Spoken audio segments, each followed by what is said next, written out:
કે એ પ્રશ્નો અંદર થયા એ બહુ ઇમ્પોર્ટન્ટ છે. આપણે અત્યાર સુધી ગઈકાલે પણ જોયું તો ગઈકાલે જે બધા પ્રશ્નો આવ્યા એ બધા હું તમને કહું કે સામાન્ય માણસને જીવનમાં અત્યારે જે જે વસ્તુઓની પ્રોબ્લેમ્સ છે કે એ બધાના રિલેટેડ પ્રશ્નો કરતાં વધારે બધા પેલા પ્રશ્નો આવેલા છે. તો એમાં જે ગોષ્ઠીમાં ઇન્વોલ્વ થઈને અત્યારે તમે શું છે કે તમારા પોતાને કોઈ કોન્સેપ્ચ્યુઅલ ક્લેરિટી હોય તો પણ કરી શકશો, અને એના સિવાય તમારા અંદર જે મગજમાં અત્યારના લેવલે ચાલી રહ્યું છે તો એનાથી એક સ્થિતિ એ પણ ખબર પડશે કે ભાઈ કેટલી ગ્રીપ કે કેટલી પકડ આપણને આવેલી છે આ વસ્તુ પર. તો એમાં અમુક પ્રશ્નોનું જે ડિસ્કશન થયા હતા એ મારે અહીંયા ડિસ્કસ એના માટે કરવા છે તો લોકોને એક કનેક્શન ફીલ થાય કે ગઈકાલે જે બધી વસ્તુઓ થયેલી હતી એમાં આખા દિવસમાં અત્યારે શું શું લોકોના મગજમાં પ્રશ્નો ઉદ્ભવેલા.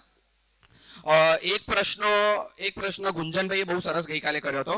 એમાં એમનું એવું કેવું છે કે અત્યારે આપણે આ બધી વાત કરીએ છીએ કે ભાઈ એજ્યુકેશન સિસ્ટમમાં છોકરાઓને હું તમને કહું કે આ સારું શિક્ષણ આપણે આપવું જોઈએ, શિક્ષણની આપણી અપેક્ષાઓ આવી છે બરાબર, અને કરંટ શિક્ષણ એનું થોડું એ રીતે નથી ચાલી રહ્યું, અને કરંટ શિક્ષણમાં અને અત્યારના શિક્ષણ આપણે જે અપેક્ષા છે એ બંનેમાં એક વિરોધાભાસ ચાલી રહ્યો છે. તો આજની એજ્યુકેશન સિસ્ટમ તો એ જ ડિમાન્ડ કરે છે કે ભાઈ મારે માર્ક્સ જોઈએ છે છોકરાઓને. અત્યારે જે છોકરો સારા માર્ક્સ લાવે છે એને અત્યારે આગળ વધારે મળે છે. હું તમને કહું જોબ લેતી વખતે પણ ક્યાંક ને ક્યાંક હું તમને તમારી માર્કશીટ કેલ્ક્યુલેટ ના થતી હોય પણ એ વખતે પણ એક ટેસ્ટ કે એવું જ કંઈક થતું હોય છે કે જે અલ્ટિમેટલી એ માણસ શું છે, માણસ કેવો છે એના કરતાં વધારે એના જે માર્ક્સ કેટલા છે એના ઉપર જ આગળ જાય છે. तो हमारे અત્યારે આવા સિચ્યુએશનમાં શું કરવું, ऐसे सिचुएशन में क्या किया जाए, ये एक प्रश्न उद्भवा था कि करंट एजुकेशन सिस्टम तो मार्क्स से डिमांड कर रही है, तो अभी हम अपने बच्चों के लिए क्या करें. तो ये काफी गहरा और अच्छा प्रश्न था जिसका जवाब शायद से श्रवण कुमार जी देंगे, लेकिन ये प्रश्न दूसरा एक क्वेश्चन था कि अभी हम लोग जब बात कर रहे थे कि सुविधा के बारे में, तो काफी ऐसे क्वेश्चंस आए थे कि जैसे अभी एक मैसेज ऐसा गया कि सुविधा मतलब कि अच्छा नहीं है. सुविधा के मामले में एक थिन लाइन है कि ये ज्यादा सुविधा है, ये मैंने ज्यादा शोषण कर लिया, ये तो मैंने ये संग्रह कर लिया. किस पॉइंट पे ऐसा कहा जाए कि ये मेरे लिए ठीक है और ये मेरे लिए ठीक नहीं है.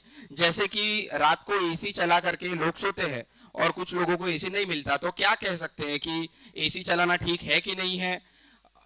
रोज की रोज लाइफ में अगर बात करेंगे तो व्हीकल की बात करेंगे या तो फिर किसी भी चीज की, तो गाड़ी की बात करते हैं तो गाड़ी लेना ठीक है कि नहीं है.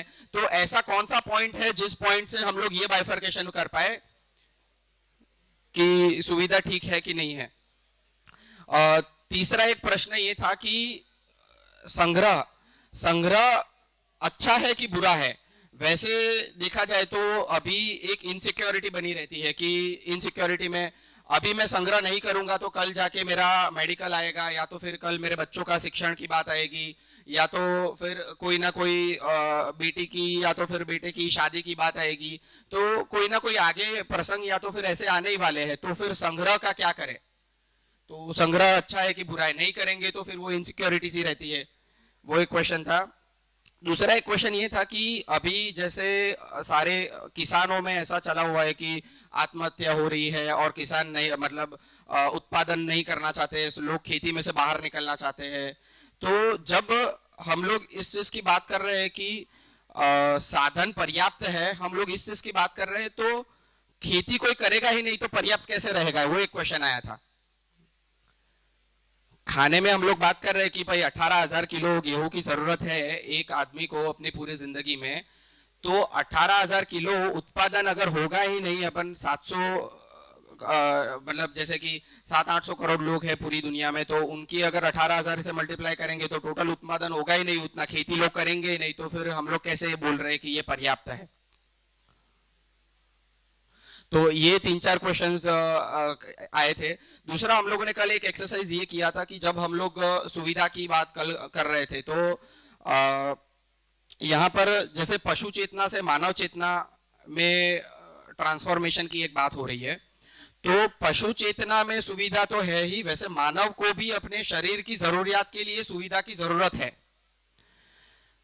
तो मानव को सुविधा की जरूरत तो है ही, लेकिन उसके साथ साथ एक सम्मान और उसको समझ की भी अपेक्षा, मतलब है कि उसको अपेक्षा है कि मेरे को सम्मान मिले और मेरी समझ बढ़े।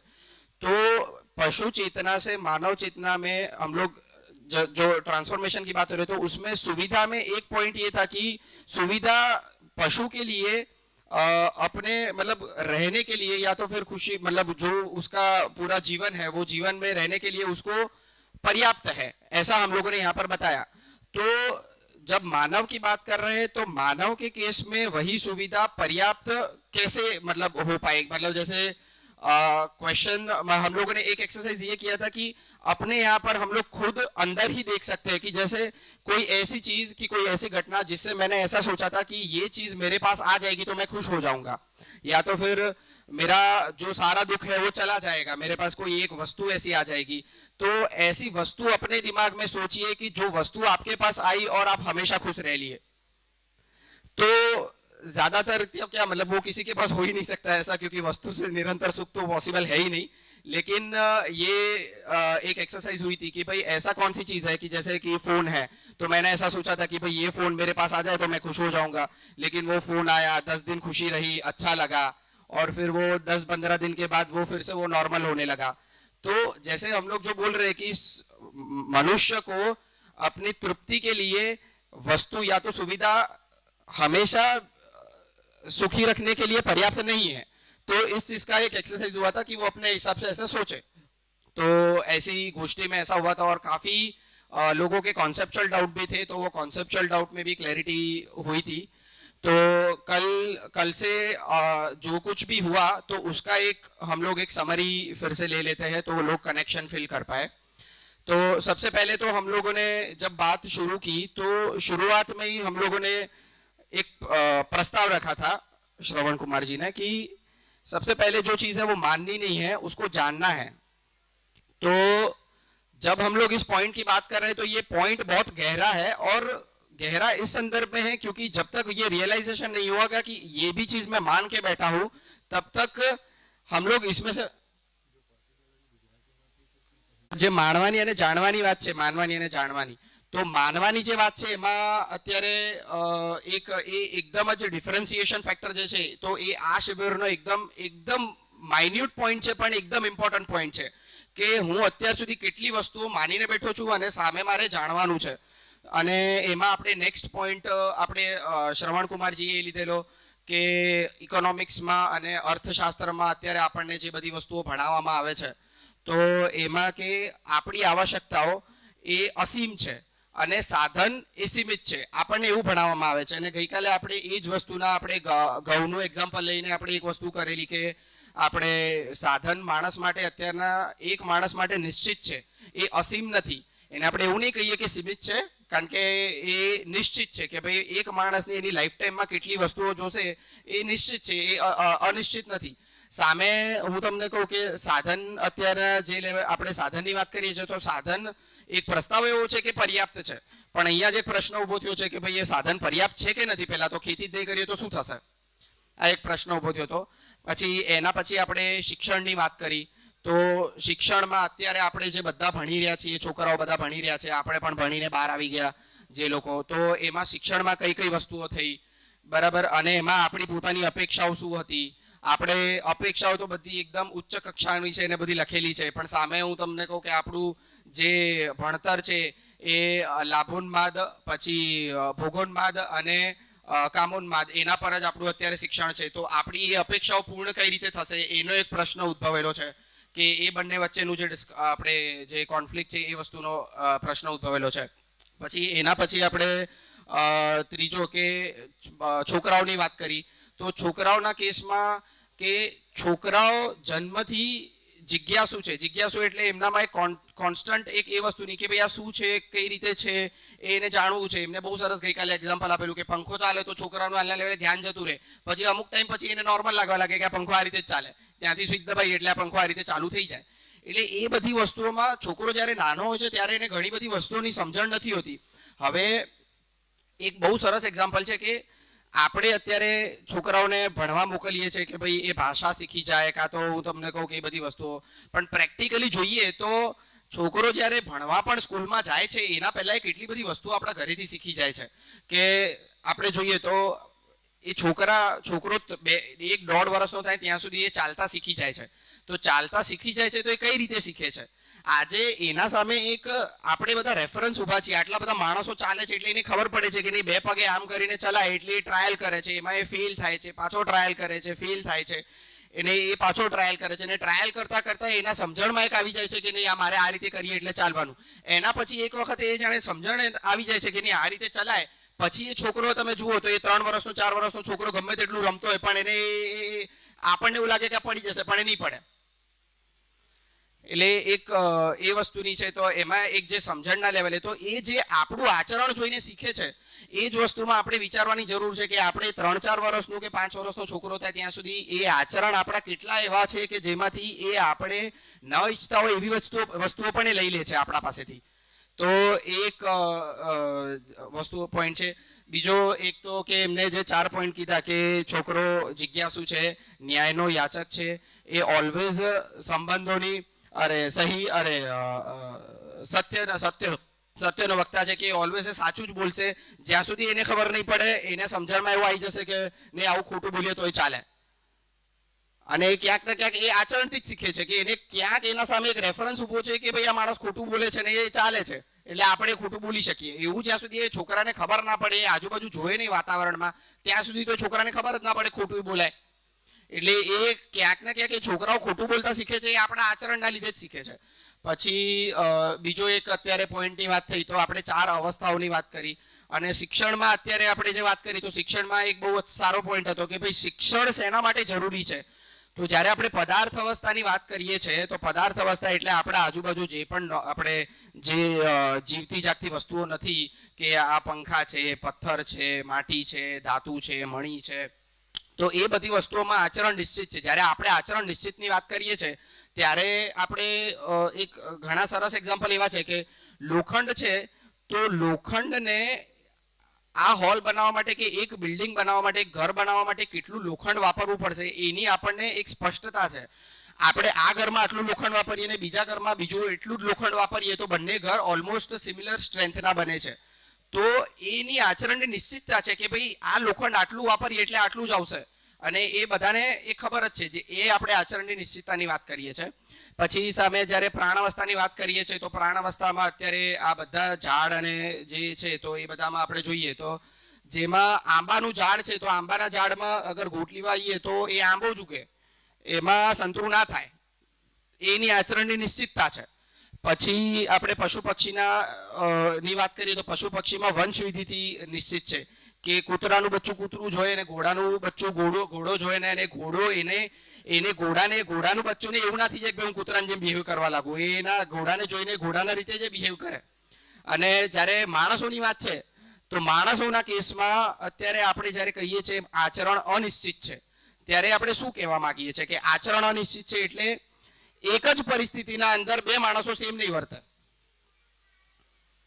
એક જ પરિસ્થિતિના અંદર 2 માણસો સેમ નહીં વર્તે. એ અત્યારે એ પોતપોતાની રીતે ક્યાંક ને ક્યાંક એક માણસમાં કલ્પનાશીલતા અને કર્મ સ્વતંત્રતા એવી વસ્તુ છે કે જે અત્યારે બીજા બધા પશુ પક્ષીમાં સંપૂર્ણ રીતે વિકસિત રીતે નથી જોવા મળતી.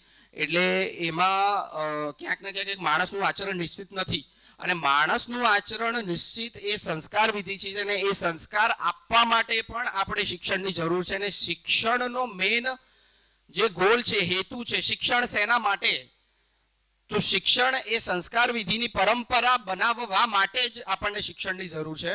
એ ગઈકાલે આપણે ડિસ્કશન કરેલું, અને એમાં એક સરસ ડાયાગ્રામ બનાવીને પણ આપણને શ્રવણકુમારજીએ આપણને શીખવાડ્યું કે એમાં કઈ કઈ જગ્યા પર એવું છે કે આપણે કઈ રીતે દરેક અવસ્થા સાથે આપણે અત્યારે અસંતુલનમાં માનવ છે, બીજી બધી અવસ્થાઓ તો ક્યાંક ને ક્યાંક સંતુલનમાં જ છે. એટલે આમાં હવે મારો એક બધાને સભાને જનરલી એક એવું છે કે કોઈને પણ એવું લાગતું હોય કે ભાઈ હજી પ્રશ્નો છે કે નહીં બીજી બધી અવસ્થાઓમાં પણ સંતુલન નથી, બીજી બધી અવસ્થાઓમાં આવું છે, કાં તો આપણે માણસ પણ સંતુલનમાં છે, આપણે નિશ્ચિત આચરણમાં છે, કોઈ પણ પ્રશ્ન આવતો હોય તો પ્રશ્ન તમે કરજો, તો એના રિલેશનમાં આપણે એક સંવાદના થશે તો એ ઘણું બેટર થશે.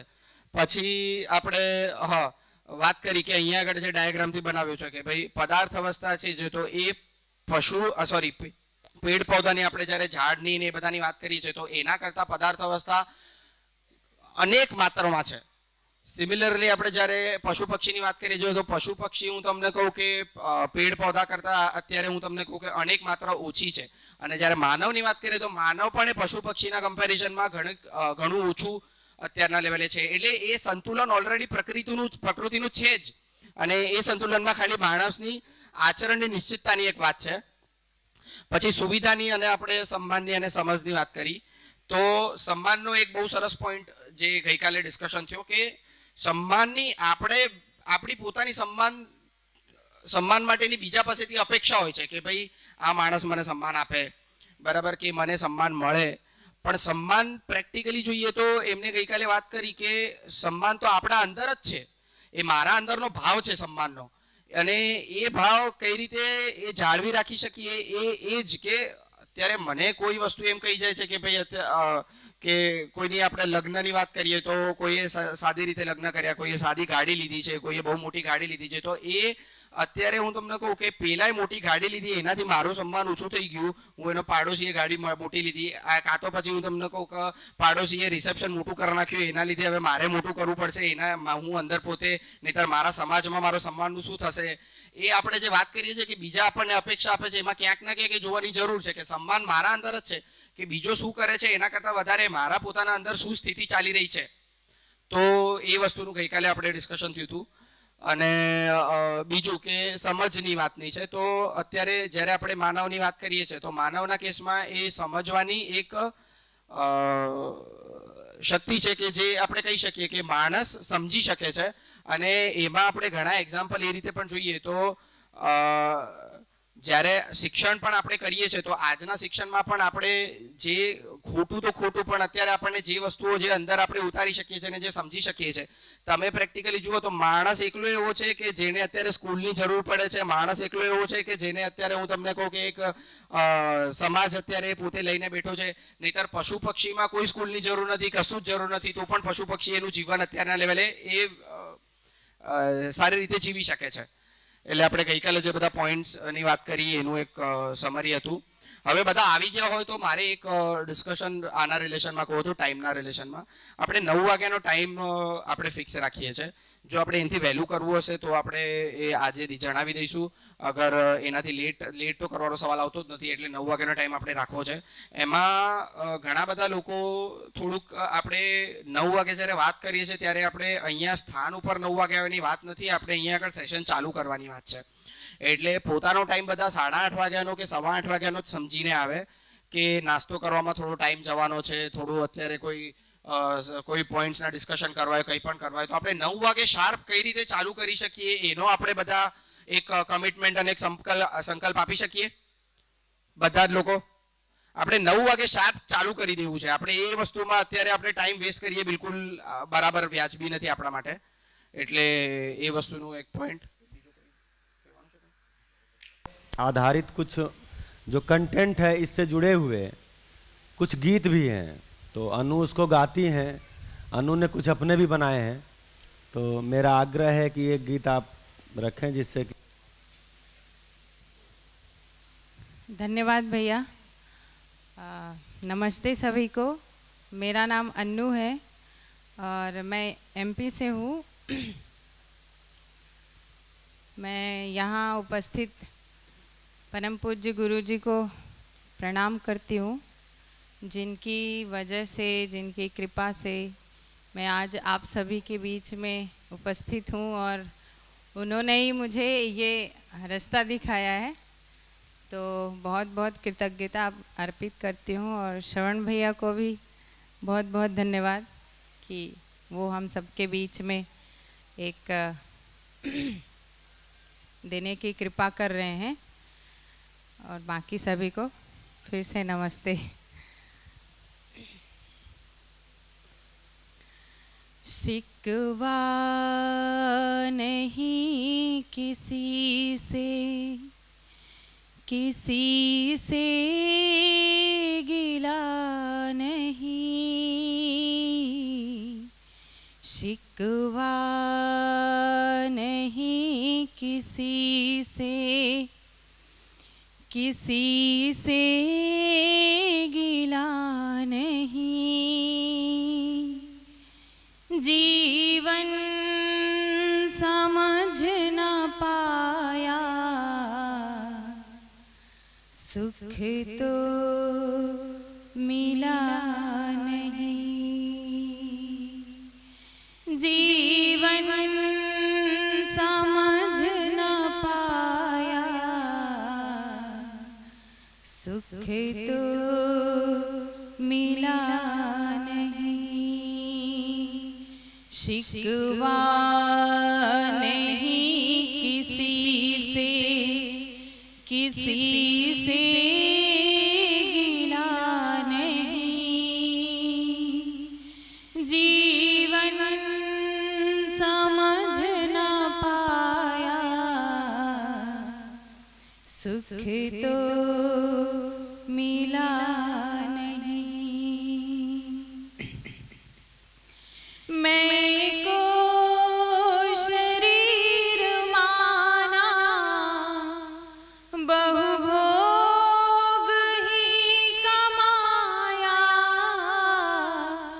मैं को शरीर माना, बहुभोग ही कमाया। संग्रह की वृत्ति जागी, सुविधा धन कमाया।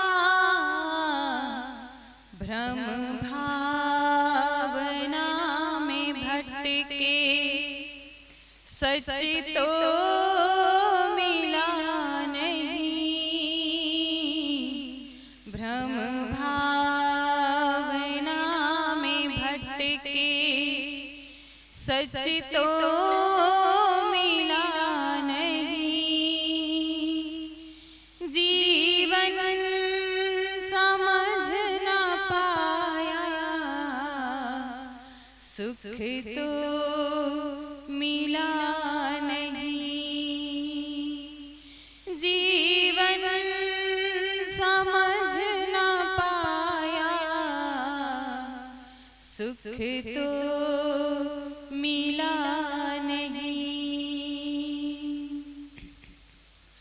मन इंद्रियों में जूझा, संवेदना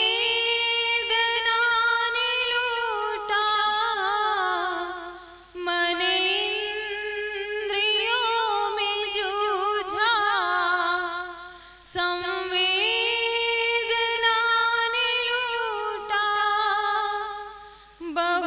बहुमान्यता परंपरा की ओर बांधे खूंटा।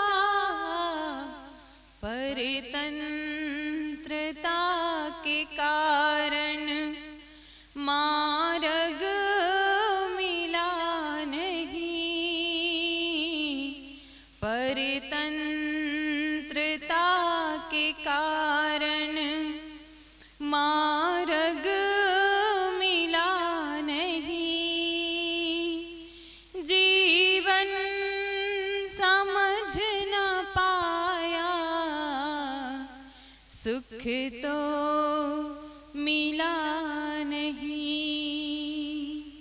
जीवन समझ न पाया, सुख तो मिला नहीं। आओ समझ के राही, समाधान ढूंढते हैं। आओ समझ के राही, समाधान ढूंढते हैं।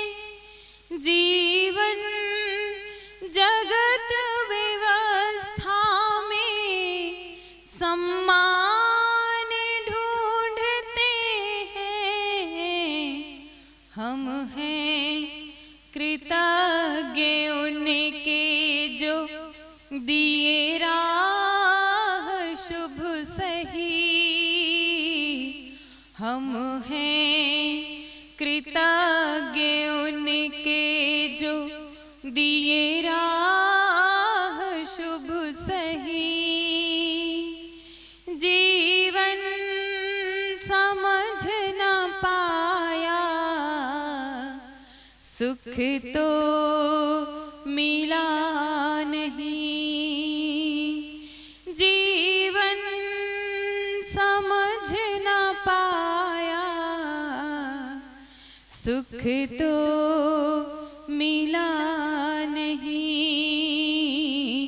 शिकवा नहीं किसी से गिला नहीं।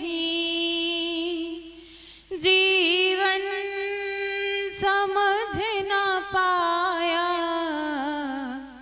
सुख तो मिला नहीं। जीवन समझ न पाया सुख तो मिला नहीं। नमस्ते। और आप सभी से क्षमा भी चाहती हूँ क्योंकि अभी मुझे डेंगू हो गया था, थोड़ी तबीयत ठीक नहीं है तो बहुत आवाज़ अच्छी नहीं है, लेकिन ये बात सही है कि भाव अच्छा है। धन्यवाद। बहुत बढ़िया आवाज़ है। तो अनु लगभग 10-12 साल से लगी हैं इसको समझने में, और अभी तो कृष्णा जी से शादी भी कर लिया है क्योंकि कृष्णा जी भी 3-4 साल से लगे थे, तो अब दोनों लोग साथ साथ समझने जीने। कृष्णा जी एक बार खड़े हो जाइए क्योंकि सब नहीं जानते हैं। बढ़िया बढ़िया। हिमांशु भाई बहुत धन्यवाद मेरा काम आसान करने के लिए। हेलो। हाँ, जो लोग भी प्रश्न या तो कुछ भी करना चाहते हैं तो हम लोग एक शिस्त मेंटेन रखेंगे कि माइक में ही बोलेंगे। उसका कारण ये है कि जैसे कोई वहाँ से प्रश्न उठता है और माइक में नहीं होता है। जब अभी आज तो सब लोगों को सुनाई दे रहा है, लेकिन जिस दिन ये वीडियो लोग देखेंगे, हम लोग में से ही देखेंगे क्योंकि हम लोगों ने शिविर किया है, तो उस दिन हमको मालूम पड़ेगा कि ये प्रश्न ना माइक में बोलना वो कितना ये होता है कि वो समझ नहीं आता है। जब वीडियो देखते हैं कि वो क्या पूछा, ये जवाब तो देना शुरू कर देते हैं लेकिन क्या पूछा यही समझ में नहीं आता है। तो ये काफ़ी ज़रूरी है कि हम लोग माइक में ही बोले। बढ़िया, ठीक है। तो अभी इन 4 प्रश्नों को लेते हैं, जो 4 प्रश्न कल गोष्ठी में आए हैं।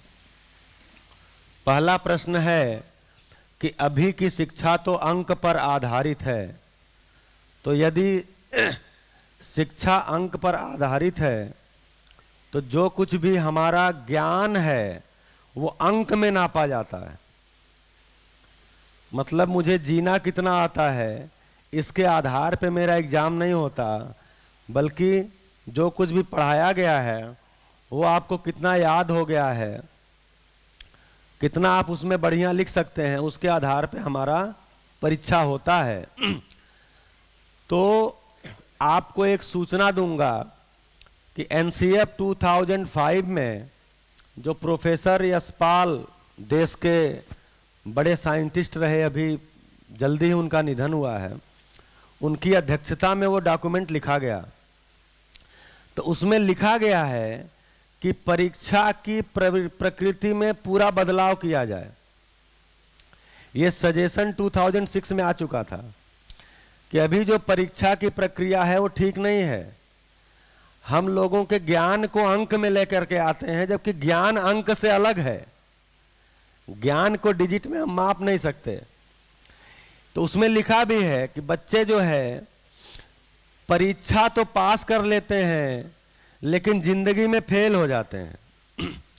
इसका मतलब हमारी जो परीक्षा प्रणाली है उसमें दोष है, ऐसा एनसीएफ 2005 में लिखा है। अभी जो एनईपी आई है नेशनल एजुकेशन पॉलिसी 2019, उसमें भी परीक्षा में काफ़ी बदलाव की बात की गई है कि परीक्षा को बच्चे के व्यवहार पर आधारित किया जाए, और उसमें कुछ अल्टरनेटिव स्कूल के उदाहरण भी दिए गए हैं, जैसे मीराम्बिका स्कूल है, मदर्स स्कूल जो दिल्ली का है, या इधर भी कोई स्कूल है, अपने गुजरात के भी कुछ स्कूल का दिया है, महाराष्ट्र के कुछ स्कूल का दिया है, कि जो अल्टरनेटिव स्कूल हैं वो बच्चों को कैसे आगे के क्लास में भेजते हैं। तो उनका जो ग्रुप डिस्कशन है, ग्रुप डिस्कशन उसको आधार बनाते हैं, उनका डेली का व्यवहार को आधार बनाते हैं। तो एक्चुअली हम कहते तो हैं, जैसे कल हमने जब शिक्षा की क्यों पूछा था, अभी शिक्षा क्या पूछेंगे, तो इसमें आप उत्तर देंगे कि शिक्षा जो है व्यवहार में परिवर्तन। जैसे शिक्षा क्या, तो आप बोलेंगे, बहुत सारी बात बोलेंगे, उसमें एक बात ये भी बोलेंगे, इससे व्यवहार में परिवर्तन आता है। लेकिन व्यवहार में परिवर्तन को नापेंगे कैसे? अब ये कोई हमारा तरीका ही नहीं है, मतलब अंक में तो नाप नहीं सकते व्यवहार में परिवर्तन को। तो इसलिए कुछ स्कूल्स में क्या करते हैं कि बच्चों की, हर बच्चे की अलग फाइल बनाते हैं, और वो फाइल में पर डे अपडेट करते हैं बच्चे को कि क्या उसके व्यवहार में परिवर्तन आया। फिर लास्ट में उसकी रिपोर्ट देते हैं, ये परिवर्तन आया और ये बच्चा अब अगली क्लास में जाने के लिए ठीक है। तो भैया प्रशासन स्तर पे और शिक्षाविदों में इस बदलाव की मांग हो रही है, तो उम्मीद है आगे आने वाले समय में ये बदलाव हो जाएगा। ये सही बात है कि अभी अंक पे हम नाप नहीं सकते, और ये भी सही है कि अभी अंक पे आधारित हमारी शिक्षा प्रणाली है, तो हमको अपने बच्चे को उसमें पढ़ाना है तो हमको अंक भी ध्यान रखना पड़ेगा। तो अभी तो फिलहाल उसको किया जाए, साथ ही घर में और स्कूल में अगर इस तरह के कंटेंट भी आते रहेंगे तो बच्चे के व्यवहार में भी बदलाव होगा, लेकिन अभी अंक पे आधारित किया जाए। जैसे हमारा जो अभिभावक विद्यालय है रायपुर में, उसमें हम अंक पे आधारित नहीं रखे हैं। ऐसे अगर धीरे धीरे और स्कूल बन गए, और धीरे से सरकार भी चाह रही है कि अंक पे नहीं नापा जा सकता, तो आगे ये हो जाएगा। दूसरा ये बढ़िया प्रश्न है कि सुविधा का निर्धारण कैसे होगा। जैसे कोई एसी चलाता है, एसी में सोता है, कोई गाड़ी रखता है, कोई बहुत सारे कपड़े रखता है, तो क्या वो गलत है? तो ये कंटेंट इसको गलत नहीं मानता। आपके पास सुविधा है, ये गलत नहीं है, लेकिन पहला प्रश्न है कि निर्धारण कैसे होगा, तो ये मानव के ज्ञान से निर्धारित होगा। मानव के ज्ञान से मतलब, एक तो मानव को आवश्यकता है कि सुविधा चाहिए ही चाहिए, दूसरा उसकी समझ है क्या चाहिए क्या नहीं चाहिए। तो मुख्य मुद्दा सुविधा के बारे में भी मानव की समझ ही आएगी, कि मानव को समझ हो जाएगा। जैसे मैं एक आदमी यहां से नहीं खड़े होकर बता सकता कि आपको 2 ही कपड़े चाहिए, आपको 1 ही गाड़ी चाहिए। हर मानव अपनी सुविधा का निर्धारण स्वयं ही करेगा। कौन करेगा? कौन करेगा दीदी? आप खुद करेंगे। क्यों? क्योंकि आपकी जरूरतों को आप पहचान पाएंगे। अब मुद्दा क्या है? मुद्दा यह है कि मैं जो जरूरतों की पहचान किया हूं, क्या वो मेरी जरूरत है या हमने किसी को देख के अपनी जरूरत मान लिया है?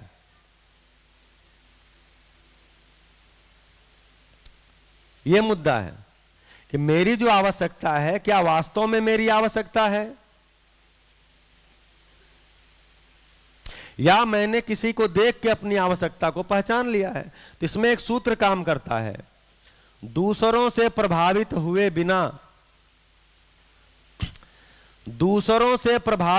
बिना अपनी आवश्यकता को पहचान पाना, यह मेरी योग्यता है।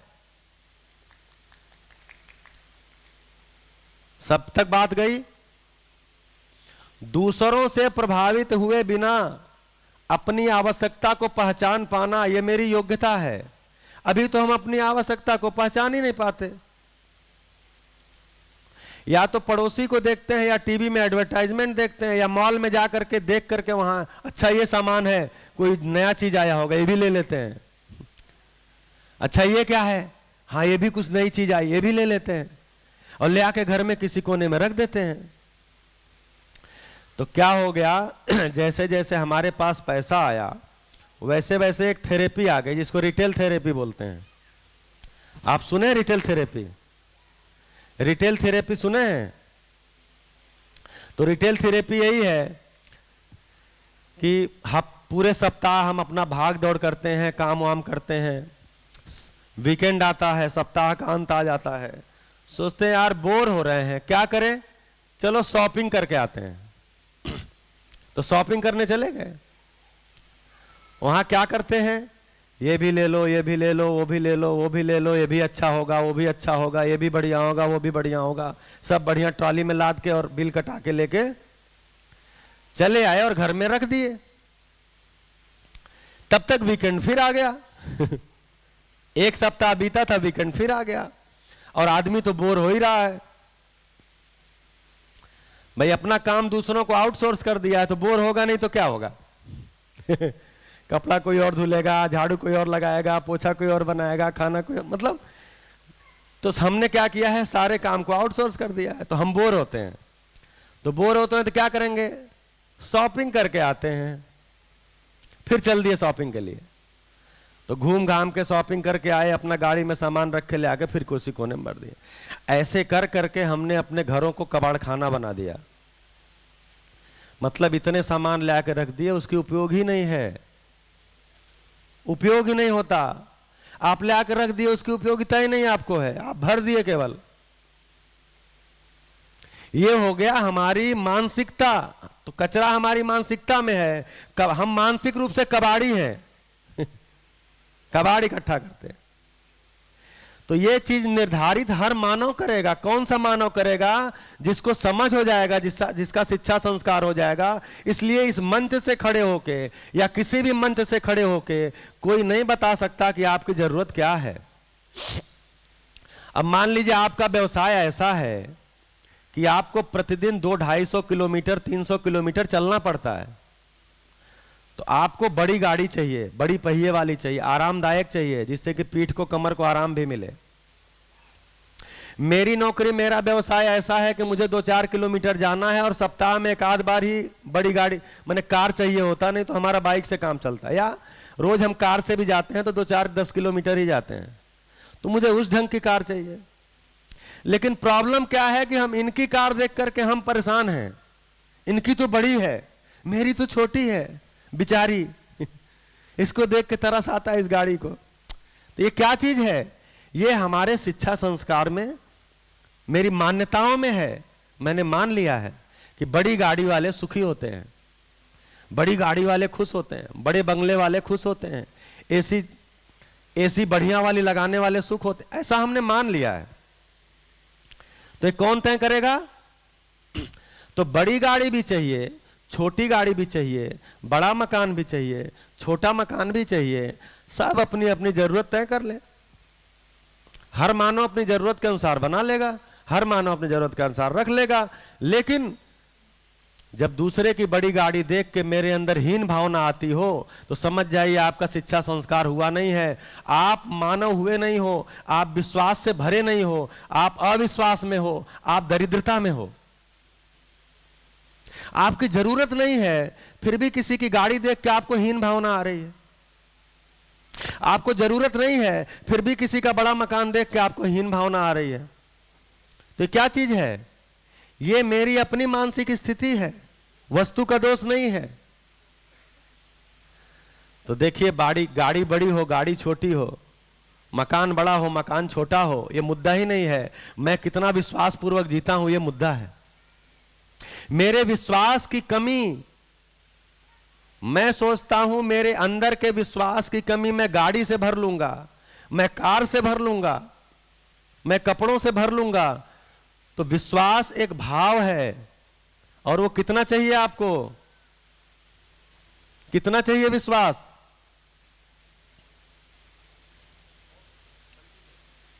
आपको कॉन्फिडेंस कितना चाहिए? थोड़ी देर चाहिए कि हमेशा?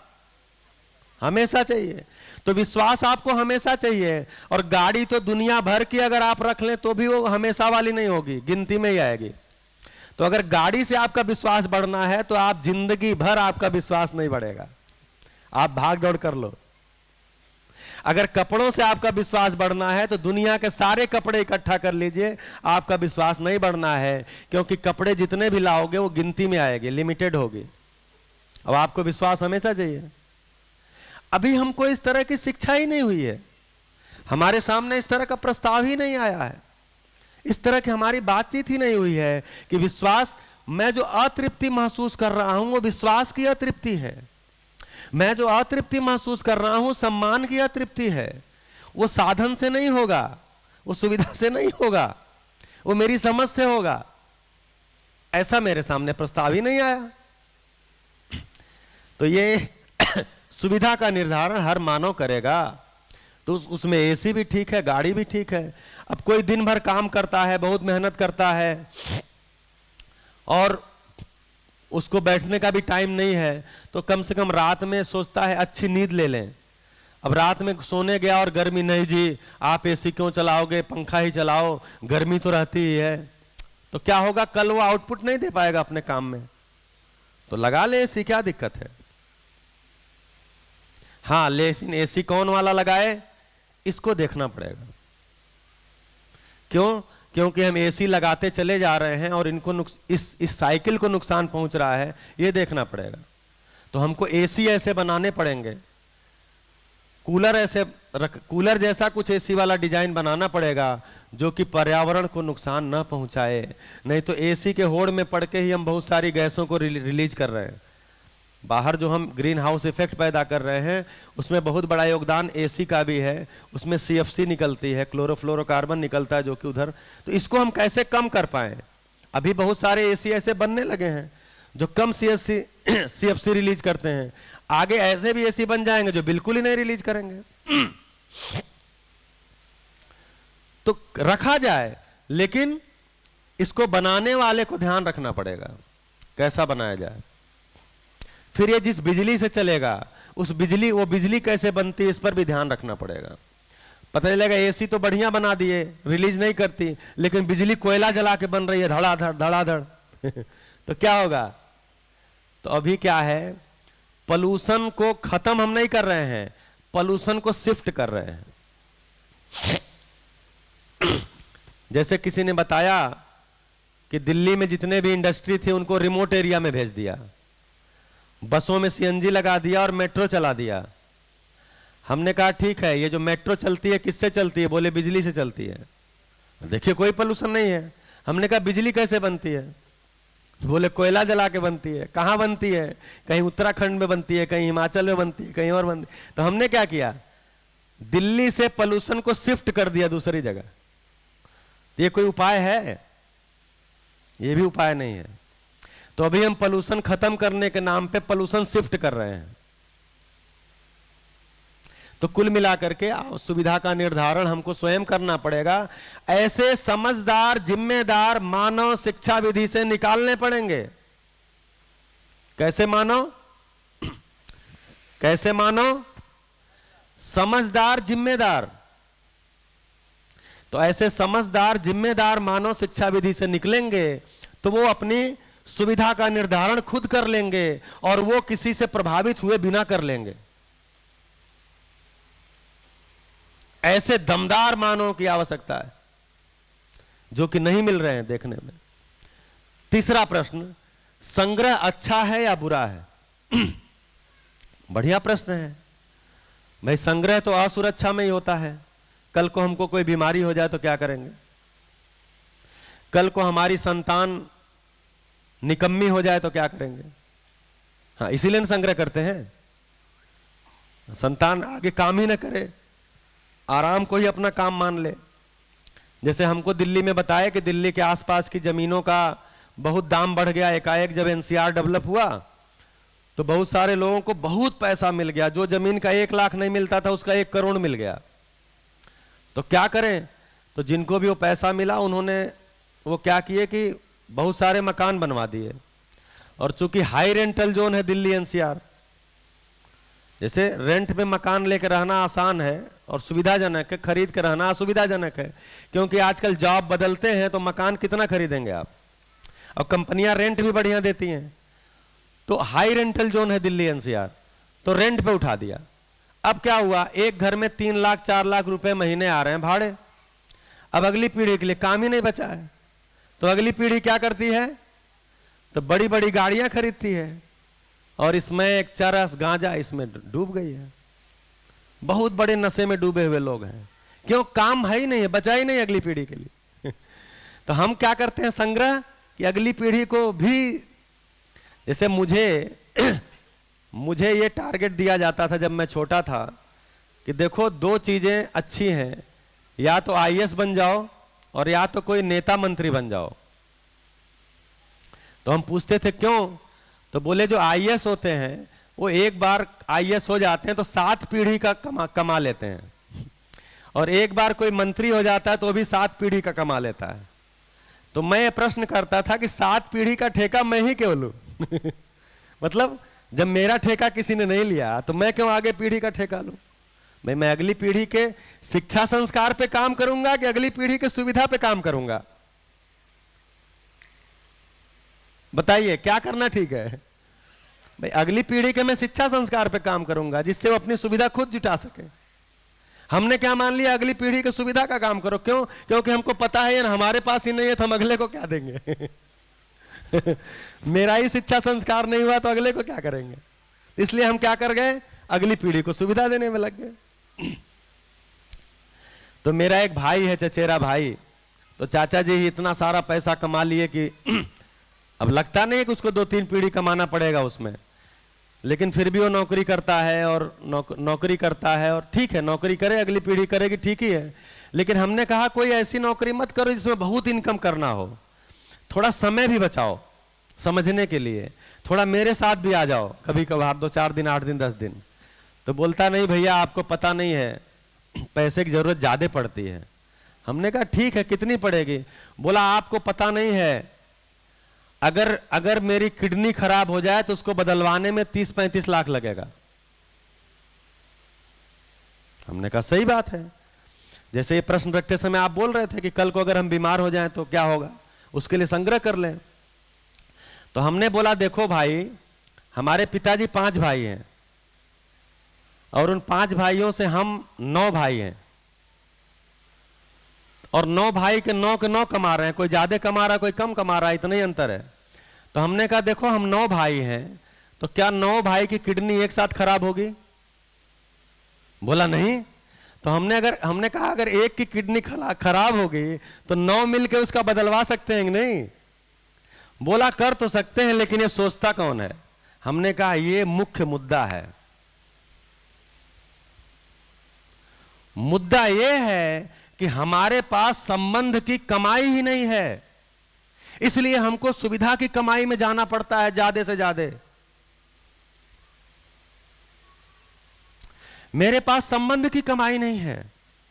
जैसे मैं दिल्ली से आया हूं, कितना किलोमीटर होगा भैया? 1200-1200, 1000-1200 किलोमीटर दूर से आया हूं। आदमी बीमार पड़ ही सकता है, वातावरण का कुछ और स्थिति होगी, तो मैं खूब सारा पैसा वहां से रख के लेके आता, किसी डॉक्टर का नंबर लेकर के आता। मान लो मैं गुजरात जा रहा हूं, बीमार पड़ जाऊं, कितना पैसा लगेगा, तो मैं तो पैसा ही रख के ले आता। फिर एटीएम कार्ड भी रखो, नहीं पता नहीं एटीएम में पैसा निकले, इसलिए पैसा ही रख लो। लेकिन मैं चला आया। क्यों चला आया? क्योंकि जो संबंधी है उन पे विश्वास है, भाई बीमार पड़ेंगे तो लोग है ही है इलाज करा ही देंगे, कितना लगेगा खर्चा, अब जो लगेगा लगेगा। तो संबंध पे विश्वास नहीं है तो आपको सुविधा जुटाना पड़ता है। जो हम संग्रह कर रहे हैं वो हमारे पास संबंध की कमाई नहीं है, इसलिए हमारे लिए संग्रह अनिवार्यता है। सारी इंश्योरेंस कंपनियां ये चाहती हैं कि आप संबंध में कमजोर हो जाएं, तभी उनका फायदा है। अगर आप संबंध में मजबूत होंगे तो उनकी दुकान बंद हो जाएगी। तो हमने संबंध नहीं कमाया है, इसलिए संग्रह करना एक अनिवार्यता है। संग्रह हमेशा बुरा है, अच्छा तो है ही नहीं। क्यों? क्योंकि संग्रह आप करेंगे तो उसके बहुत सारे चीजों का सदुपयोग ही नहीं होगा। आप संग्रह किसी भय में किए हैं, लेकिन वो स्थितियां सबके साथ आती ही नहीं है। तो फिर उस सुविधा का क्या होगा? दुरुपयोग होगा। आप दिखाओगे, चमकाओगे, भोग करोगे, बम फोड़ोगे, पटाखे मतलब बम फोड़ोगे, कारें लाओगे, उसको चमकाओगे, उसको दिखाओगे, और क्या करोगे? आप जाकर के बहुत सारी चीजों को आपकी जो चूंकि आप संग्रह किए हैं तो आपके पास परचेजिंग पावर ज्यादा है, तो आप जाकर के चीजों के दाम बढ़ाओगे। संग्रह के कारण चीजों के दाम भी बढ़ते हैं। हम मन माफिक रेट लगा देते हैं, दाम बढ़ाते हैं, जो भी रेट होता है उसमें खरीद लेते हैं, अब वही दाम हो जाता है, तो जिनके पास नहीं है वो उसको खरीद भी नहीं पाते, उनकी सीमा से बाहर चला जाता है, कैपेसिटी से बाहर चला जाता है। तो संग्रह हमेशा बुरा है, कभी भी अच्छा नहीं है। तो संग्रह के बदले इस कंटेंट में एक शब्द आया है, आगे चर्चा होगी, समृद्धि। तो समृद्धि में और संग्रह में अंतर है, तो आगे समृद्धि पे चर्चा करेंगे, समृद्धि क्या होती है, तो उसमें और ये खुल जाएगा। ठीक है भैया?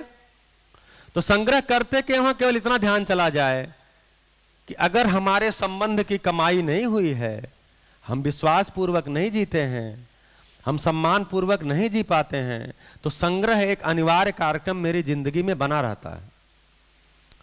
तो मेरे विश्वास का अधूरापन मुझे संग्रह के लिए बाध्य करता है, क्योंकि मैं दीनताहीनता में जीता हूं।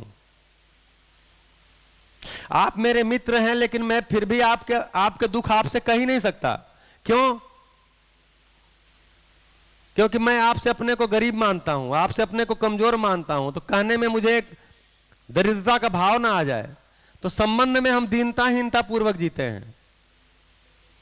दीनता मतलब मेरा दुख कोई दूसरा दूर करेगा, मैं तो बिल्कुल ही बेकार हूं, मैं तो गरीब हूं, मेरा शरीर ही उस लायक नहीं है, मैं गलत खानदान में पैदा हो गया मैं गलत परिवार में पैदा हो गया, मुझे तो मुकेश अंबानी के यहां पैदा होना था, कहीं रॉन्ग नंबर लग गया, मैं इधर पैदा हो गया। अपने परिवार के प्रति, अपने समाज, मैं गलत जाति में पैदा हो गया, मैं गलत शहर में पैदा हो गया, मैं एक गलत देश में पैदा हो गया। ये सारा लेकर के हम चलते हैं, इसको दीनता बोलते हैं। तो हम दीनता, देखिए हम बार बार कहते हैं, गरीब की गरीबी कितने की? गरीब की गरीबी कितने की? 2 लाख। हाँ जी, नमस्ते दीदी। गरीब की गरीबी कितने की? हाँ ठीक है, आप देख रहे हैं, आपको नहीं बोले, आप तो देख ही रहे हैं। गरीब की गरीबी कितने की? 2 लाख, 4 लाख, 10 लाख, 20 लाख की। और अमीर की गरीबी कितने की? आप सोच लो गरीब ज्यादा कौन है अमीर की गरीबी करोड़ों की, अरबों की, और गरीब की गरीबी 2, 4, 10 लाख की। आप सोचो ज्यादा गरीब कौन है। इसलिए अमीर हमारे लिए, हमसे एक व्यक्ति ने कहा कि ये जो होड़ मची हुई है इसका कारण क्या है? हमने कहा केवल एक शब्द है। बोले क्या? हमने कहा गरीबी। गरीब, गरीब शब्द जो हम इंट्रोड्यूस कर दिए, क्योंकि गरीब बोल दिए, लेकिन कौन गरीब है बता ही नहीं पाए। आज तक पता चला कौन गरीब है? क्योंकि कोई आदमी गरीब कहलाना नहीं चाहता। टाटा की नैनो क्यों बंद हो गई? क्योंकि उसने बनाते ही बोल दिया ये गरीबों की कार है अब कौन उसको खरीद के गरीब कहलाना चाहेगा भाई कार भी रखो, गरीब भी कहलाओ, इसलिए बंद हो गई। तो गरीबी शब्द तो हम ला दिए, लेकिन गरीब पता ही नहीं चला कौन है। कोई सरकारी सुविधा लेनी होती है तो नाम डाल देते हैं, अलग बात है, लेकिन आप उनसे पूछो तो कहलाना पसंद नहीं करते। एक्चुअली जो एक्चुअली अभाव से ग्रस्त है उनकी बात तो हम कर भी नहीं रहे हैं, लेकिन अभी वो संख्या धीरे धीरे कम हो गई है और हम सभी लगेंगे, सरकार लगी हुई है, समाज लगा हुआ है, तो आने वाले समय में वो आवश्यकताएं उनको भी प्राप्त हो जाएंगी, ऐसा विश्वास बना है। लेकिन मानसिक गरीबी का क्या करेंगे? तो मानसिक गरीबी के कारण हम संग्रह करते हैं। तो जब समृद्धि का भाव आएगा तो ऐसा नहीं होगा, तो आगे समृद्धि की चर्चा करेंगे। हाँ जी, माइक दीजिए। आपने अमीरी और गरीबी की बात कही। कई सारे एरियाज मीन्स स्टेट भी ऐसे है कि आज है करोड़पति या लखपति, लेकिन जो इनकम टैक्स इनकम का जो दाखिला होता है वो लेते हैं तो लाख 50,000 1.5 लाख ऐसा लेते हैं। जैसे कि ईयरली इनकम उनकी 10 लाख 15 लाख 20 लाख होती है, तब भी ऐसा करते हैं। ये गरीब है, गरीबी ये है। ये मानसिक गरीबी है ना। हाँ, मानसिक गरीबी ये है। बहुत सारे ऐसे हैं। तो मतलब ये नहीं आपके पास कितना है, मतलब ये है कि आप को कितना और चाहिए तो जितना और चाहिए उसका पता ही नहीं है। यहां सभा में बैठे हुए किसी को पता है कि उनको कितना पैसा चाहिए जिससे वो अमीर हो जाएं? आपके पास कितना पैसा हो जाएगा अमीर हो जाएं? आपके पास कितना पैसा हो किसी को पता है? आप में से किसी को पता है कि आपके पास कितना पैसा हो जाए तो अमीर हो जाएंगे? किसी को नहीं पता। इसलिए 10-20 लाख रख के भी अगर कोई सरकारी योजना है तो उसमें भी 10-5 लाख ले लो, ठीक है, उसके बाद भी दरिद्र बने रहो, आगे फिर ले लो। तो एक्चुअली हमको अमीरी गरीबी शब्द जो है ना, इसका पता ही नहीं है। किसको अमीर बोलेंगे, किसको गरीब बोलेंगे। जिसको हमने अमीर पाया वो किसी से गरीब। तो ये सारा का सारा रेफरेंस में है। मैं आपसे गरीब हूं, आप मुझसे अमीर हैं। आप कितने अमीर हैं? अब आप भी किसी और से गरीब हैं। जिससे आप गरीब हैं वो भी किसी से गरीब है। तो इसलिए गरीबी अमीरी क्या करें, तो एक पूरी मानसिक स्थिति है। तो कुल मिला के जो यहां कल अभी सूत्र बोला था कि मेरी आवश्यकता का मुझे पता नहीं है, इसलिए मैं गरीब तो जिंदगी भर रहने के लिए बाध्य हूं। चलिए अगला चौथा प्रश्न जो कि बहुत ही महत्वपूर्ण है कि खेती कोई करेगा नहीं, तो जो हम कह रहे थे कि साधन पर्याप्त हैं, ये कैसे कहेंगे? तो जब मैंने कहा था कि धरती पे साधन पर्याप्त हैं, तो ये मैंने नहीं कहा था कि खेती करना सब लोग छोड़ दें। ठीक है, खेती करना ही है,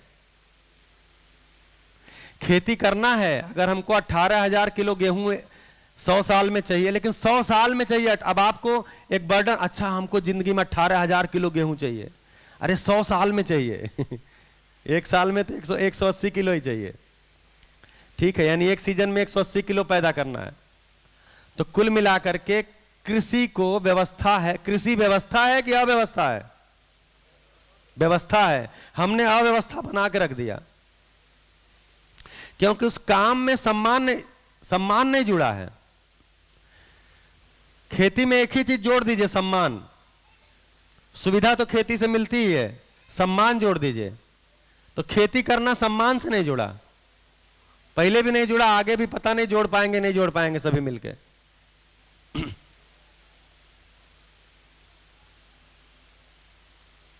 जब कोई चीज सम्मान से नहीं जुड़ता है तो उसमें कोई क्यों रहेगा उस पैसे में? कल चर्चा किए थे कि मुख्य मुद्दा सम्मान का है।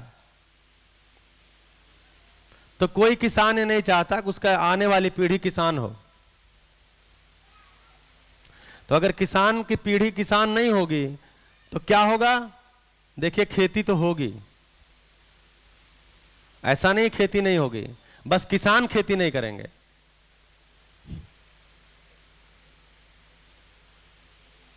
खेती तो होगी क्योंकि अनाज चाहिए, केवल इतना ही बदलेगा कि किसान खेती नहीं करेंगे। क्यों? क्योंकि किसान को खेती में सम्मान नहीं मिला, सुविधा भी नहीं मिली, सम्मान ही ज्यादा नहीं मिला। तो कौन खेती करेगा फिर? हाँ, बड़ी बड़ी कंपनियां दुनिया की आएंगी खेती करने के लिए। इसीलिए धीरे धीरे किसान को बीज से, खाद से, इन सब चीजों से वंचित किया गया। वंचित किया गया का मतलब उनके जो परंपरागत बीज खाद थे उनसे उनको काट दिया गया। अभी बीज के लिए किसान बाजार पे निर्भर है। अपने उपज से बीज वो नहीं बना सकता, मतलब अपने उपज की बीज को यूज ही नहीं कर सकता, क्योंकि जो बीज बाजार से लाया था वो बाजार जेनेटिकली मॉडिफाइड बीज थे। उनसे जब फसल पैदा करता है तो फिर वो बीज उस क्वालिटी के नहीं होते, वो खाने के लिए होते हैं, उगाने के लिए नहीं होते। तो आने वाले समय में आपके पास मौलिक बीज ही नहीं रहेंगे, तो आप तो वैसे भी बाजार पे डिपेंड हो गए। किसान भाई, किसान बीज के लिए बाजार में दौड़ता है, खाद के लिए बाजार में दौड़ता है, डीजल के लिए बाजार में दौड़ता है, कीटनाशक के लिए, हर चीज के लिए तो बाजार में दौड़ता है। और जब अपनी उपज लेके बाजार में जाता है, नहीं जी 2 रुपए किलो लगेगा दाम। एक पंखा बनाने वाला, पंखे की कीमत कौन तय करता है? सरकार या जिसने बनाया है? मैन्युफैक्चरर तय करता है ना। लेकिन खेती में उपज जिसकी होती है उसका दाम कौन तय करता है? किसान नहीं तय कर सकता, बाजार तय करता है, सरकार तय करती है। किसान तय ही नहीं कर सकता अपने उपज का दाम। और हमने उसको कोई ऐसा मानसिक स्थिति में भी नहीं ला पाए कि वो तय कर पाए। अगर आज उसको दे दीजिए तो वो तय भी नहीं कर पाएगा, क्योंकि उसको तरीका नहीं पता है।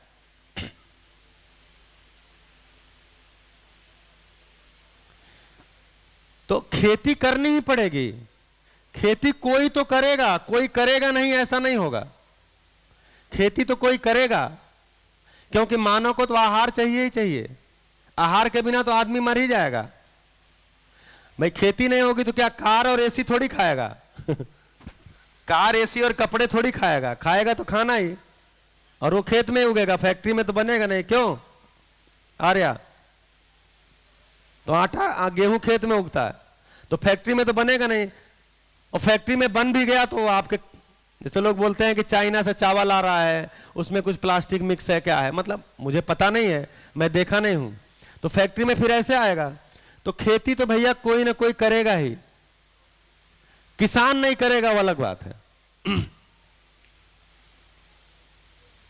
तो जब ये कहा था कि साधन पर्याप्त है, तो इस डायग्राम को देख करके आप इस डायग्राम को देखिए।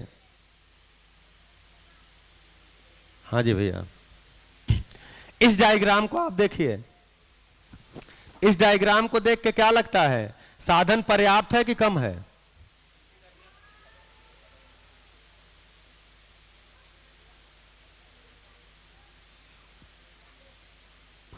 साधन पर्याप्त है मतलब इसको ऐसे देख सकते हैं कि खेती करने के लिए जमीन पर्याप्त है।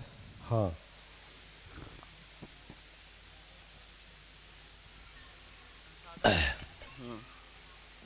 वही बोल रहा था कि जो साधन पर्याप्त हैं, इस डायग्राम को देख के आपको क्या लगता है? मानव को पदार्थ चाहिए, पेड़ पौधे चाहिए, जीव जंतु चाहिए, इन तीनों का उपयोग करता है। ये मानव से कई गुना ज्यादा हैं। पानी कम थोड़ी है, पानी हम खराब कर दिए हैं, ये मुद्दा है। मीठे पानी को, जैसे हम लोग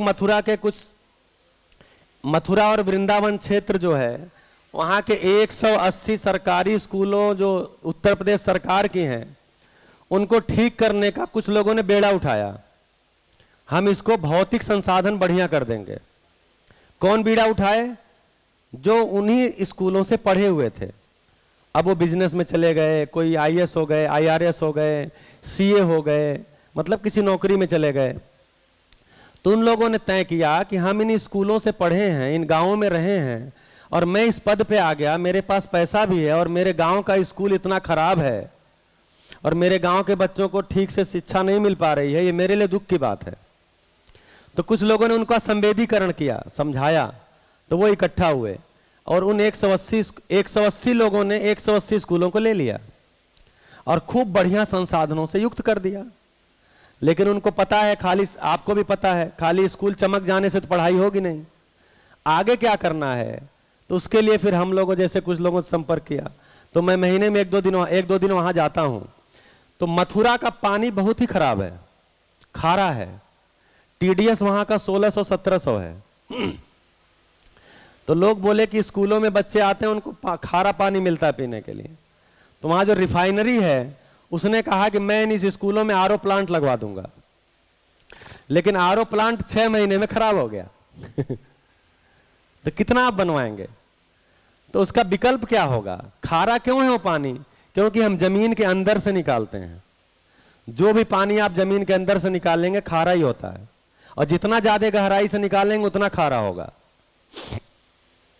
तो देखिए प्रकृति की कितनी सुंदर डिजाइन है कि बरसात के सीजन में बढ़िया मीठा पानी ऊपर से बरसता है, और वही पीने का पानी है। हम लोग बचपन से पढ़े हैं, पीने के लिए सबसे अच्छा जल कौन सा होता है? वर्षा जल। हम लोग को पढ़ाया गया है। कौन वर्षा जल पी रहा है? सब जमीन में से निकाल के पी रहे हैं। तो इतना बढ़िया पानी बरसता है, उसको रिचार्ज होने का कोई सिस्टम ही नहीं रहा। जितने ताल पोखरे थे उनको हमने बंद कर दिया, कब्जा कर लिया, तो पानी के रिचार्ज होने का जुगाड़ ही खत्म कर दिया।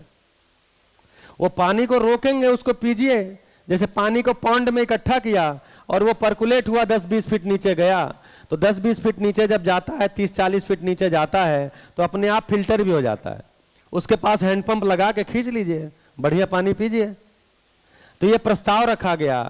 तो उन 180 गांवों ने, आपको आश्चर्य होगा, उन 180 गांवों ने तय किया है कि हम लोग हर गांव में कम से कम 5 पोखरे बनाएंगे, यानी 900 पोखरे बनाने का संकल्प ले लिया। कोई ध्यान तो दिलाए। गांव वालों ने तय किया सरकार नहीं देगी तो हम जमीन देंगे, हम ही मेहनत करके खोदेंगे, लेकिन पोखरे बनाएंगे। तो एक्चुअली पानी की कमी नहीं है, हमारी बेवकूफियां हैं, हमारे में शिक्षा संस्कार की कमी है।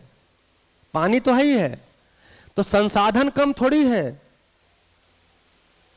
संसाधन को हमने बिगाड़ दिया है, जैसा है वैसा रहने नहीं दिया है। पर्याप्त कैसे हैं? तो इस चित्र को देख कर लगता पर्याप्त है। हवा थोड़ी कम है, हवा नहीं कम है, हवा को हम बिगाड़ रहे हैं, खराब कर रहे हैं।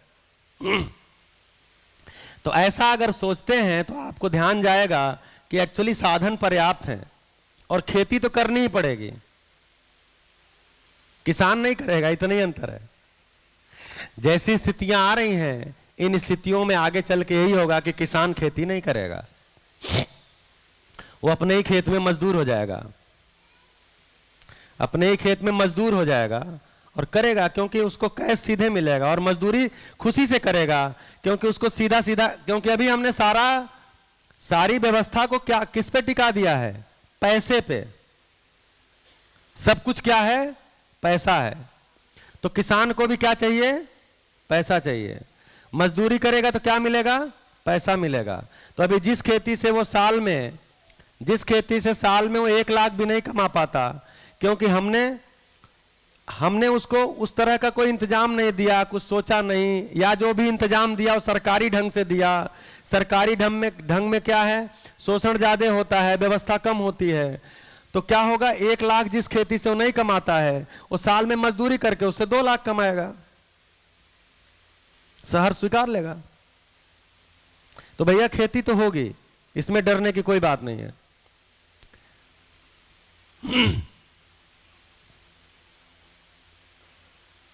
बढ़िया। तो आपने गोष्ठी करके अच्छे प्रश्न निकाले, ऐसा ही सहयोग बनाए रखिए, अच्छे प्रश्न निकालते रहिए, क्योंकि आपके जो जिज्ञासा आती है, प्रश्न आता है, एक्चुअली शिविर उससे आगे बढ़ता है। शिविर कंटेंट से आगे नहीं बढ़ता, आपकी जिज्ञासा से आगे बढ़ता है।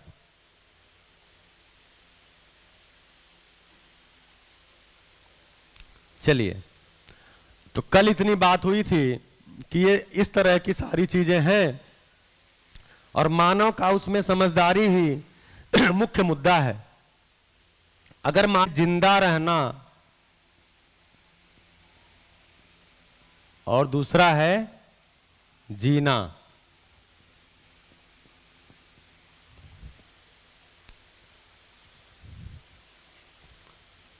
आप सभी को इन दोनों शब्दों का मतलब पता है?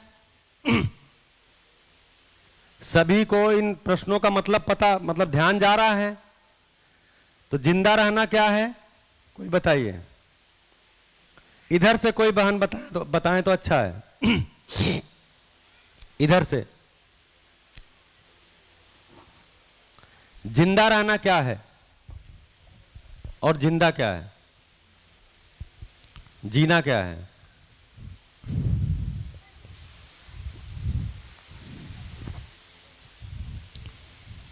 सर, कहां पर? हाँ, जिंदा रहना मतलब जो हमारी बेसिक नीड है, हवा, पानी और खाना, ये मिल जाए तो हम जिंदा है।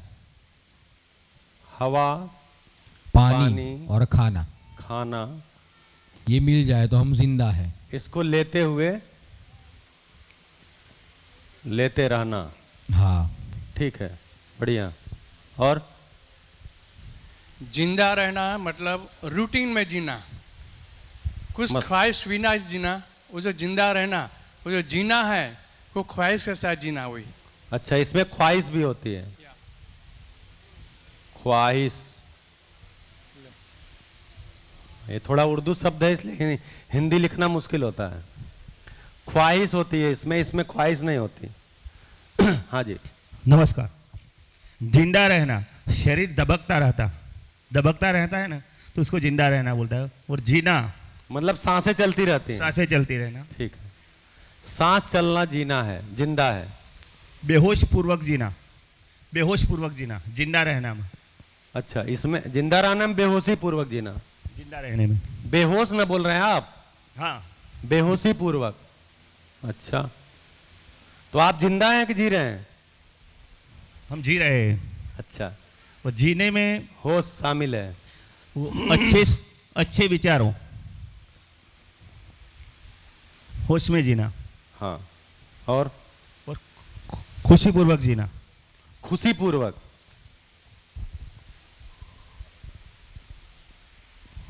हेलो। हाँ जी, मेरे कहाँ पर? हिसाब से कहाँ पर? यहाँ पे हाँ, मेरे हिसाब से एक ही शब्द है कि बिना मकसद जीना वो जिंदा रहना है, और किसी मकसद के साथ जीना वही जीना है।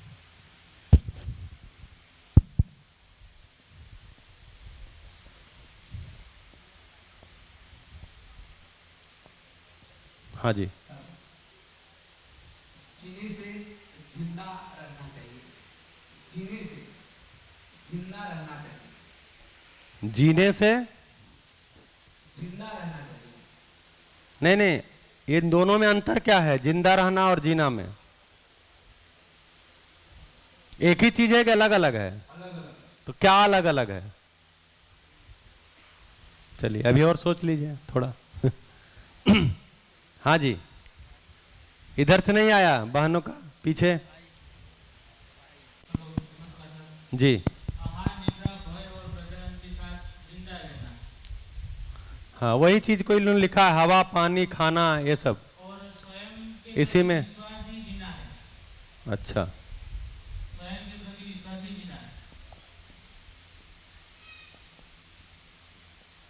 हेलो। हाँ जी। हेलो। हेलो। हाँ, इधर से लेते हैं पहले, इनको पहले बोलने दें। ठीक है। हाँ जी। हाँ, बड़ी बड़ी गाड़ियों के पीछे लिखा होता है जियो और जीने दो।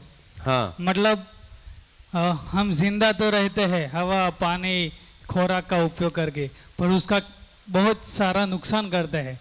और जीना मतलब हम कि किसी को नुकसान न पहुंचाते हुए अपना जीवन जिए, वही जीना कहते हैं।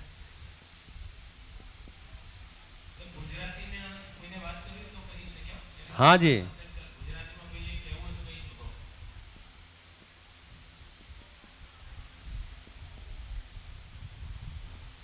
हाँ जी। दूसरे लोग जैसे जीते हैं वैसे हम अपने आप को बनाकर जीते, उसे जिंदा रहना कहते हैं। अच्छा, दूसरों से प्रभावित होकर जीना। और दूसरों हम- से प्रभावित होना जी। और हम खुद अपनी समझ से जीते, उसे जीना कहते हैं।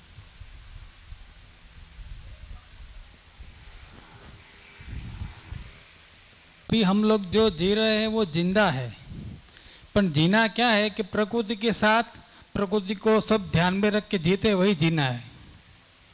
हाँ, तो जैसे ये लिखे ना, किसी को नुकसान न पहुंचाते हुए, इसमें प्रकृति भी शामिल है।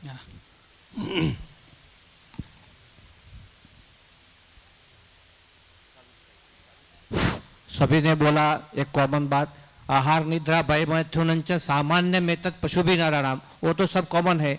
लेकिन मैं एक बात बोल रहा हूँ कि जीवन में कुछ एम्बिशन ध्येय होना चाहिए, उसी ध्येय के साथ जो हम जिएंगे तो वो जीना बोलते हैं, नहीं तो रूटीन हो जाएगा। मतलब ये मकसद के साथ कोई लक्ष्य है, उसके अर्थ में जीना। हाँ जी, कहाँ?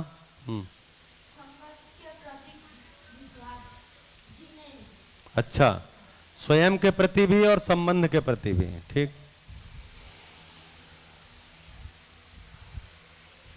बढ़िया। और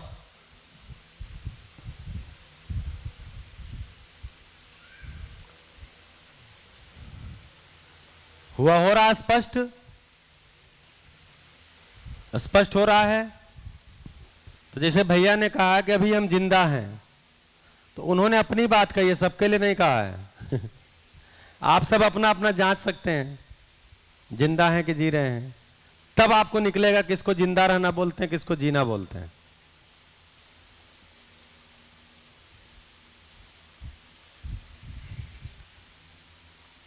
तो अगर इसको हम देखें कि स्वयं के प्रति विश्वास पूर्वक जीना, इसको अगर जीना बोलते हैं, तो इसका उल्टा क्या होगा? भय के साथ अगर हम रहते हैं तो इसको जिंदा रहना बोलेंगे। इसलिए इसमें आहार निद्रा भय प्रजनन आ ही गया है। हाँ जी। और तो ये दोनों दो अलग चीजें हैं कि नहीं है? ये तो स्पष्ट हो रहा है कि दोनों दो अलग चीजें हैं। तो आप सभी जिंदा रहना चाहते हैं कि जीना चाहते हैं? जीना चाहते हैं। अभी जिंदा हैं कि जी रहे हैं? अब इसमें मत पूछिए, बोलवाइए मत। मतलब क्यों पोल खुलवा रहे हैं? पोल खुल रही है तो ठीक है, आपकी पोल हमको मत बताइए, अपने अंदर तो खुलेगी खुलेगी। तो अच्छी बातें निकल के आई हैं कि आहार निद्रा भय प्रजनन, ये एक्चुअली बोला गया है पशुओं चेतना के विषय। आहार निद्रा, निद्रा यानी आराम विश्राम, भय और प्रजनन, ये बोला गया है पशु चेतना के विषय। आदमी भी इसको करेगा तो इसको किसी मकसद के अर्थ में है, ये अस्तित्व सहज व्यवस्था है। लेकिन अगर केवल इसी को अपना विषय मान लिया है, केवल इसी को, तो पशु चेतना में ही जी रहा है। अब सवाल यह है कि क्यों आहार निद्रा भय प्रजनन को पशु चेतना का विषय बताया है? इसलिए बताया है कि इन चारों में पशु नियंत्रित है। आप जांच के देखिए, आहार निद्रा यानी आराम, भय और प्रजनन, इन चारों क्रियाओं में पशु नियंत्रित है। मतलब इन चारों क्रियाओं के कारण कोई धरती पे, पशुओं के कारण इन चारों क्रियाओं में कोई अव्यवस्था नहीं है। जैसे कल चर्चा किया था कि पशुओं का कब खाना है, क्या खाना है, कितना खाना है, कैसे खाना है, सब निश्चित है। वो तभी खाएंगे, उतना ही खाएंगे, वही चीज खाएंगे और उसी तरह से खाएंगे। पशु का पेट भर गया, उसके बाद बढ़िया मिर्च मसाला मिला के कुछ दीजिए, मतलब उनका जो मिर्च मसाला होता है वो मुंह घुमा लेंगे। अच्छा, उनके मुंह घुमाते ही, जो लोग भी पशु गाय भैंस वगैरह कभी पाले होंगे, वो देखते हैं कि जैसे वो मुंह घुमाते हैं समझ जाते हैं नहीं खाएगा, इसका पेट भर गया। और फिर एक लंबे समय तक वो कुछ नहीं खाते। और उनका आहार भी निश्चित है। तो आहार में पशु निश्चित है यानी नियंत्रित है, और मानव ने धरती के साथ सारे अपराध आहार में ही कर डाले। आप देखिए ना, क्या खाना है आज तक पता नहीं, कब खाना है आज तक पता नहीं, कितना खाना है देखिए वो तो स्वाद पे निर्भर करेगा। वे कितना खाना है, डिश क्या है वो बताओ, मेनू क्या है वो बताओ। सूखी रोटी खा ले आओगे तो अलग, सूखी रोटी उबली सब्जी लाओगे तो आहार अलग, बढ़िया तल भून के लाओगे तो फिर वो, तो कितना खाना है ये मानव को पता नहीं। कैसे खाना है, तो खड़े खड़े भी खा लेगा, बैठ के भी खा लेगा, लेटे लेटे भी खा लेगा। तो मानव का ये निश्चित नहीं हुआ। तो जो बात कर रहे हैं कि पशुओं में नियंत्रित हो चुका था, उसी तरह से निद्रा, निद्रा यानी विश्राम, आराम। तो जानवर को कितनी देर बैठना है उतनी ही देर बैठेगा, उसके बाद खड़ा हो जाएगा। गांव में गाय भैंस लोग पाल के रखते हैं, तो गाय भैंस एक समय में भोर में खड़ी हो जाते हैं और आवाज भी देते हैं कि भैया मेरा खाना तैयार करो। हाँ, दूध जिनका आता है वो दूध निकालने के समय आवाज करते हैं, किसान समझ जाता है दूध निकालने का टाइम हो गया। तो कुल मिला के निद्रा फिक्स है उनका, विश्राम कितना देर करना फिक्स है। आदमी का छोड़ो यार, आज संडे था जगा दिया, आज तो हमारा 10 बजे तक सोने का मन था।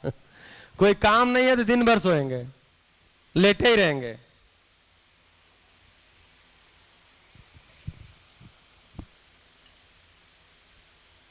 तो निश्चित नहीं हुआ इसमें। भय के मामले में भी मानव में निश्चितता नहीं आई है, कितना भय उसको चाहिए। भय में ही निरंतरता खोजने लग जाता है। जैसे कभी किसी यहां पर 2 दिन का टॉक हुआ था, उसमें हमने बात किया था कि एक हिरन को एक शेर दौड़ा रहा है शिकार करने के लिए। तो शेर दौड़ा रहा, हिरन भाग रहा, हिरन भागता ही जा रहा, भागता ही जा रहा, भागता ही जा रहा है। तभी हिरन को कहीं छुपने का मौका मिल गया और शेर आगे निकल गया। अब हिरन क्या करेगा बताइए? साइड में हो गया, अब हिरन क्या करेगा? अरे अपना घास वास खाने लगेगा और क्या करेगा। कि नहीं दुबक कैसे छुपा बैठा रहेगा, फिर न शेर आ जाए। तो ऐसा नहीं करता वो, जितनी देर भय था उतनी ही देर था, उसके बाद घास खाने लगा। अब एक आदमी को दूसरा आदमी बंदूक लेके दौड़ा रहा है, तो पीछे बंदूक लेके दौड़ा रहा और आगे आदमी भाग रहा भाग रहा भाग रहा। तभी आदमी को छुपने का मौका मिल गया और बंदूक वाला दूसरी तरफ चला गया। अब ये आदमी क्या करेगा जो छुप गया? तब भी 3 दिन भूख नहीं लगेगी उसको। 3 दिन नींद नहीं आएगी उसको, उसी में पड़ा रहेगा। ऐसे ही प्रजनन, पशुओं में प्रजनन की एक निश्चित अवधि है, निश्चित समय है, निश्चित है, उसके कारण कोई अपराध नहीं है। मानव ने प्रजनन को जब अपना विषय बना लिया तो दुनिया में कितने सारे क्राइम, कम से कम अपने देश में हम सुनते हैं कि उसमें उसी में खुश होने का तरीका समझ लिया और इसमें बहुत सारे अपराध में चला गया। तो ये चारों को खुश होने का तरीका समझ लिया और इसके अपराध में चला गया। भय मानव के खुश होने के तरीके में शामिल है कि नहीं है? भय से मानव खुश होता है कि नहीं होता है? बताइए, होता है? एग्जाम्पल? हाँ जी।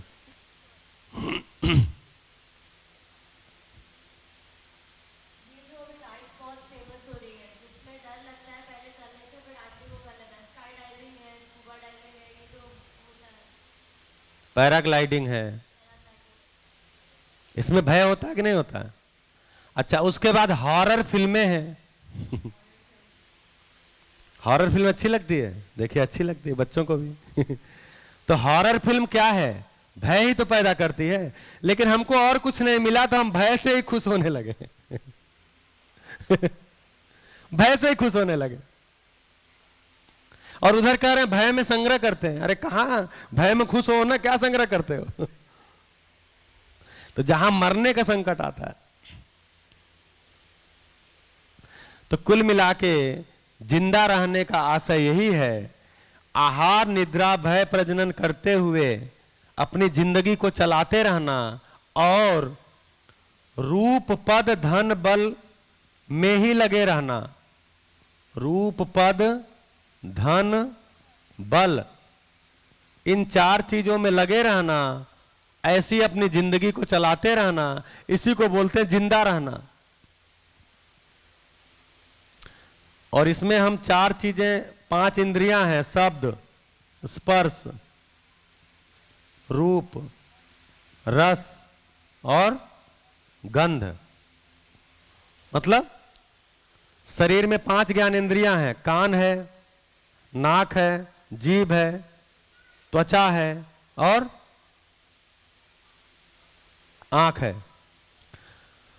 तो आंख का संबंध रूप से है, शब्द का कान से है, स्पर्श का त्वचा से है, रस का जीभ से है, गंध का नाक से है। इन्हीं को अपने लिए खुशी होने के लिए उपयोग करके जीते रहना, अपने को खुश करने के लिए, खुशी होने के लिए इनका उपयोग करके जीते रहना, जिंदा रहना है। अब इसमें एक और ऐश्वर्य जुड़ता है रूप पद धन बल के अलावा, वो होती है बुद्धि। जब बुद्धि का उपयोग करते हैं तो उसको जीना बोलते हैं।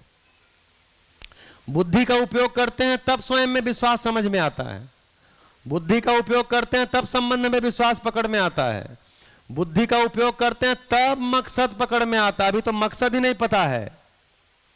इस सभा में बैठे हुए किसी भी व्यक्ति को अपने धरती पे होने का, अपने मानव के रूप में होने का, अपने जिंदगी का कोई अंतिम मकसद पता है?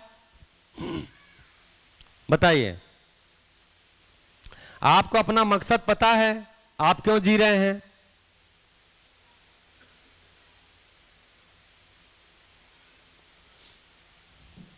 पता है?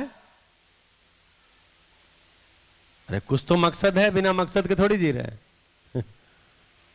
कोई हर्ज नहीं, कम से कम इसमें उपलब्धि तो हो गया, सुविधाएं तो हो गई। आगे के समय हम इसमें लगाएं, बुद्धि के लिए लगाएं, समझ के लिए लगाएं, स्वयं में विश्वास पूर्वक जीने के लिए लगाएं। उसके लिए क्लास लगी है, सभा लगी है, और ऐसे बहुत जगह लग रहे हैं क्लास। ये पाठ्यक्रम में आ जाएगा, पाठ्यक्रम में आ जाएगा तो नर्सरी से ही बच्चों को शुरू हो जाएगा। जैसे हमने हैप्पीनेस पाठ्यक्रम ले आए, नर्सरी से ही लगा दिए, पाठ्यक्रम में आ जाएगा, स्कूलों में माहौल बनेगा। तो मैं तो आशावादी हूं, मैं तो आशावादी हूं कि पिछले 1 लाख साल हमने ये मान लिया कि हम सुविधा के अर्थ में लगाए, कोई बात नहीं, आगे का समय हम ज्ञान के अर्थ में लगाएंगे, समझ के अर्थ में लगाएंगे। तो हमको ये लगता है आने वाले समय में समझदार और जिम्मेदार मनुष्यों का, मानवों की एक परंपरा धरती पर स्थापित होगी, ऐसी संभावना लगती है। इसी संभावना के साथ बढ़िया चाय पीते हैं। धन्यवाद।